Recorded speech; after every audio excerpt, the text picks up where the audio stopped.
Hi, dream with believe do it ചാനലിൻ്റെ പുതിയ വീഡിയോയിലോട്ട് എല്ലാവർക്കും സ്വാഗതം. ഇന്ന് നമുക്കൊരു പുതിയ ടിപ്സുമായി കടന്നു വരാം.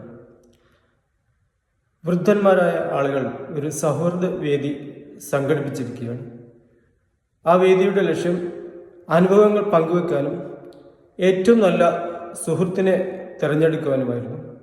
അങ്ങനെ സംഘാടക സമിതി ഓരോരുത്തർക്കും ഓരോ സ്ലിപ്പ് നൽകി അതിൽ ഏറ്റവും നല്ല സുഹൃത്തിനെ തിരഞ്ഞെടുക്കാൻ പേരെഴുതാൻ പറഞ്ഞു. അങ്ങനെ അതിൽ നിന്ന് കണ്ടെത്തിയ ഒരു വ്യക്തിക്ക് കൂടുതൽ ആളും സുഹൃത്തുക്കളായിരുന്നു. അദ്ദേഹം ജയിലിൽ നിന്ന് വാർഡനായിട്ട് വിരമിച്ച ഒരു വ്യക്തിയായിരുന്നു.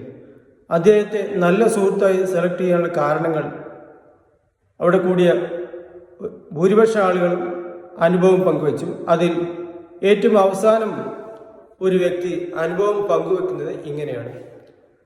അദ്ദേഹം പറയുകയാണ്, എൻ്റെ ബാല്യകാല സുഹൃത്തായിരുന്നു ഈ വ്യക്തി. ഞങ്ങൾ യൗവന പ്രായത്തിൽ ഒരു യാത്ര നടത്തിക്കൊണ്ടിരിക്കുമ്പോൾ ഒരു സ്ഥലത്തെത്തി. ഞാൻ ഏതോ ഒരു സാധനം മോഷ്ടിച്ച് രക്ഷപ്പെട്ടു. പിന്നീട് എൻ്റെ ഈ സുഹൃത്തിന് എന്ത് സംഭവിച്ചു എന്ന് എനിക്കറിയില്ല. അങ്ങനെ എൻ്റെ ആദ്യത്തെ മോഷണം വിജയിച്ചതുകൊണ്ട് ഞാൻ വീണ്ടും മോഷണം നടത്തി. അങ്ങനെ ഞാൻ വലിയ മോഷ്ടാവായി മാറി. അങ്ങനെ വലിയൊരു മോഷണം നടത്തിയതിൻ്റെ പിറകിലാണ് ഞാൻ ഇദ്ദേഹം വാർഡനായുള്ള ജയിലിലെത്തുന്നത്. അങ്ങനെ ഞാൻ ജയിലിലെത്തി കുറേ കാലം ജയിൽ ശിക്ഷ അനുഭവിച്ചു. അതിനുശേഷം ഇദ്ദേഹം വന്ന് എന്നോട് ചോദിച്ചു, എന്നെ അറിയുമോ? അദ്ദേഹത്തിൻ്റെ വാർഡൻ വേഷം മാറിയപ്പോൾ എനിക്ക് മനസ്സിലായി, അതെ, ഇദ്ദേഹമാണ് എൻ്റെ സുഹൃത്താണ് എന്ന് മനസ്സിലായി. ഞാൻ അദ്ദേഹത്തോട് ചോദിച്ചു, എങ്ങനെ നിങ്ങൾ ഇവിടെ വാർഡനായത് എന്ന് ചോദിച്ചു. അപ്പോൾ അദ്ദേഹം പറയുകയാണ്, പണ്ട് യൗവനകാലത്ത് നീ ഒരു മോഷണം നടത്തിയതിൻ്റെ പേരിൽ ഞാനാണ് ശിക്ഷിക്കപ്പെട്ടത്. ഞാൻ നിരപരാധിയാണ്.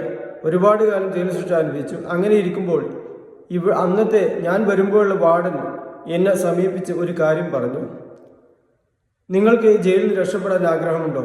ഉണ്ട്, എൻ്റെ കൂടെ നിരപരാധി പിടിക്കുന്ന സുഹൃത്തിന് എനിക്കും വളരെ അധികം ആഗ്രഹമുണ്ട്. എന്നാൽ ഞാനൊരു വഴി പറഞ്ഞു തരാം. അങ്ങനെ അദ്ദേഹം വഴി പറഞ്ഞു കൊടുക്കുകയാണ്. ഈ ജയിലിൽ ഒരു സിസ്റ്റമുണ്ട്. ഇവിടുത്തെ വാർഡൻ ഈ ജയിൽ ആളുകളിൽ ആരെങ്കിലും ഒരാളെ തൻ്റെ സ്ഥാനത്ത് നിയമിച്ചുകൊണ്ട് അദ്ദേഹത്തിന് വിരമിക്കാം.